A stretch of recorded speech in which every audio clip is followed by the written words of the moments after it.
ഇത് ഞങ്ങൾ താമസിച്ച ഹോം സ്റ്റേയുടെ ഓണറായിരുന്നു കേട്ടോ. അപ്പോൾ ഇദ്ദേഹത്തിൻ്റെ ഫാമിലിയും കൂടിയാണ് ഈ ഹോം സ്റ്റേ നടത്തുന്നത്. അപ്പോൾ ഞങ്ങൾ പോകുന്ന സമയത്ത് പറഞ്ഞു ഇദ്ദേഹത്തിൻ്റെ വൈഫും പിന്നെ 3 പെൺമക്കളും ആണ് അവിടെ താമസിക്കുന്നത്. ഇദ്ദേഹം കുറച്ച് ദൂരെയാണ് ജോലി ചെയ്യുന്നത്. അന്ന് ഈദ് ആയതുകൊണ്ട് വന്നതാണ്. അപ്പോൾ അവർ പറഞ്ഞു ഇവിടുത്തെ മുകളിൽ നിന്ന് മലയിൽ നിന്ന് ഒലിച്ച് വരുന്ന വെള്ളമായതുകൊണ്ട് അത് നിങ്ങൾക്ക് കുറച്ചും കൂടി നല്ലതായിരിക്കും ആരോഗ്യത്തിന്. കാരണം ഓൾട്ടിറ്റ്യൂഡ് സിക്നെസ് ഒക്കെ വരാതിരിക്കാൻ വേണ്ടിയിട്ട് ഇതൊക്കെ കുടിക്കുന്നത് നല്ലതാണ്. നിങ്ങളിത് കണ്ടോ? ഇവിടെ ഇഷ്ടംമാതിരി പ്ലാസ്റ്റിക്കാണ് ഇരിക്കുന്നത്. ഇതെല്ലാം പ്ലാസ്റ്റിക്കാണ്. ലേസിൻ്റെ കവർ പ്ലാസ്റ്റിക്, ഫ്ലൈറ്റിൻ്റെ കവർ പ്ലാസ്റ്റിക്, കവർ പ്ലാസ്റ്റിക്, തന്നെ കുപ്പി ബോട്ടിൽ ഇരിക്കുന്നു. നിങ്ങൾ കണ്ടു.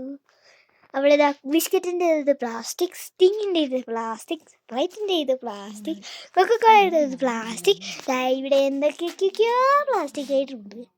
ഇതൊന്നും എനിക്ക് പറയാനേ അറിയത്തില്ല. ലഹോറി സീറ, ഉപ്പിരിപ്പുണ്ട്, ലസ്സി ഇരിപ്പുണ്ട്, റെഡ് ബുള്ളുണ്ട്, എന്തൊക്കെയൊക്കെയോ ഉണ്ട്.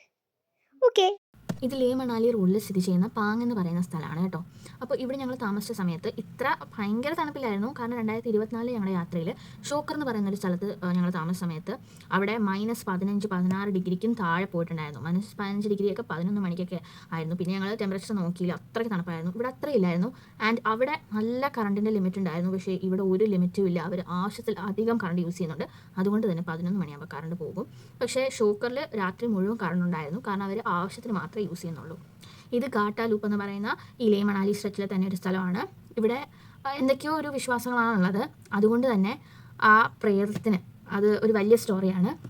ഒരു പ്രേതം എന്ന് പറഞ്ഞാൽ ഒരു ലോറിയിൽ ഡ്രൈവറിൻ്റെ കൂടെ ഒരാളും വന്നു. പക്ഷേ മഞ്ഞിൽ ആ ഒരു ലോറിക്ക് എന്തോ സംഭവിച്ചപ്പോൾ ആ ലോറി അവിടെ നിർത്തിയിട്ടിട്ട് ഡ്രൈവർ പോയി മെക്കാനിക്കിനെ വിളിച്ചുകൊണ്ട് വരുന്ന സമയം കൊണ്ട് തണുപ്പത്ത് ആ ഒരു കൂടെ വന്ന ആൾ മരണപ്പെട്ടു എന്നാണ് വിശ്വസിക്കപ്പെടുന്നത്. അങ്ങനെ അദ്ദേഹത്തിന് വെള്ളം കിട്ടാതെ ഭക്ഷണം കിട്ടാതെയാണ് മരിച്ചതെന്നാണ് പറയുന്നത്. ഇവിടെ ഇത്രയും ബുദ്ധിമുട്ടി വരുന്നവർ പോലും വെള്ളക്കുപ്പി, ലേസിൻ്റെ പാക്കറ്റ്, ബീഡി, പാന് പോലുള്ള സാധനങ്ങൾ വരെ ഇവിടെ നിക്ഷേപിച്ചിട്ട് പോകുന്നുണ്ട്. ഇതൊരു നല്ല പ്രവൃത്തിയാണ്. നിങ്ങളൊന്ന് ചിന്തിച്ച് നോക്കൂ. ലേ മണാലി ഹൈവേ സ്ഥിതി ചെയ്യുന്ന അടൽ ടണലാണ് നിങ്ങൾ ഈ കാണുന്നത്. 9.02 കിലോമീറ്റർ ലോങ് ആണ് ഈ ഒരു ടണൽ. അതുപോലെ തന്നെ ഇതൊരു ഹോഴ്സ് ഷൂ ഷേപ്ഡ് ടണൽ കൂടിയാണ്. സിംഗിൾ ട്യൂബ് ഹൈവേ ടണൽ കൂടിയാണ്. റോത്താങ് പാസിന് പകരം സമയം കുറച്ച് പോകാൻ നമുക്ക് ഉപയോഗിക്കാവുന്ന ടണലാണ് ഈ അടൽ ടണൽ.